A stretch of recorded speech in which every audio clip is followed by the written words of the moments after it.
Post ஸ்காலர்ஷிப்பை வந்து என்ன பண்ணிட்டாங்க மோடி அரசாங்கம் 2018 அந்த சமயத்துல வந்து நிறுத்திட்டாங்க. அதுக்கு பணம் அனுப்பல. ஏன்னா இங்க வந்து நிறைய முறைகேடு நடந்ததுன்னு சிஏஜி ரிப்போர்ட்ல போனதுனால. அதனால படிக்கிற மாணவர்கள் எல்லாம் பணம் கட்டினாதான் ஹால் டிக்கெட் கொடுப்போம்னு சொன்னதுனால ரொம்ப எஸ்சி மாணவர்கள்லாம் எக்ஸாமே எழுத முடியாம கஷ்டப்பட்டாங்க. அப்போ போய் எங்க தலைவர் நானும் அப்போ முதலமைச்சராக இருந்த திரு எடப்பாடி பழனிசாமி அவர்களை பார்த்தோம். பார்த்துட்டு என்ன சொன்னோம், எப்பயுமே வந்து என்ன நடக்கும்னா இந்த இதை வந்து முதல்ல ஸ்டேட் கவர்மெண்டோட ஃபண்ட்ல இருந்து ரிலீஸ் பண்ணிடுவாங்க. அதுக்கப்புறம் சென்ட்ரல் கவர்மெண்ட் வரும், உங்களுக்கு தான் பணம் வரப்போகுது, அந்த பணத்தை அவங்க எடுத்துப்பாங்க. இதுதான் முறை.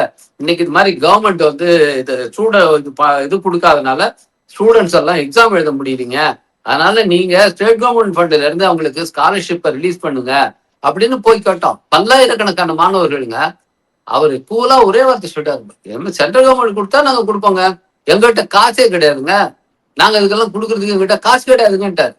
அதாவது எஸ்சி மாணவர்கள், கல்லூரி மாணவர்களுக்கு கல்வி உதவித்தொகை கொடுக்க முடியாம ஸ்காலர்ஷிப் கொடுக்க மாட்டேன்னு நிராகரிச்சு அந்த வருஷத்துல நீங்க டேட்டாவே இருக்குது. நீங்க போய் இதுக்கு வந்து ஒன்றிய அரசு வந்து ஒவ்வொரு ஆண்டும் எவ்வளவு பேர் வந்து பட்டப்படிப்பு படிக்கிறாங்க, அதுல சமூக ரீதியான எவ்வளவு புள்ளி வரும் எல்லாம் பார்ப்போம்.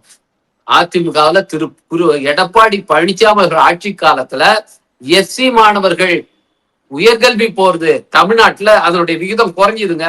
அதுக்கு காரணம் பழனிசாமி அவர்கள் தான். எடப்பாடி பழனிசாமி அவர்கள் ஸ்காலர்ஷிப்புக்கு பணம் கொடுக்க முடியாதுட்டாரு.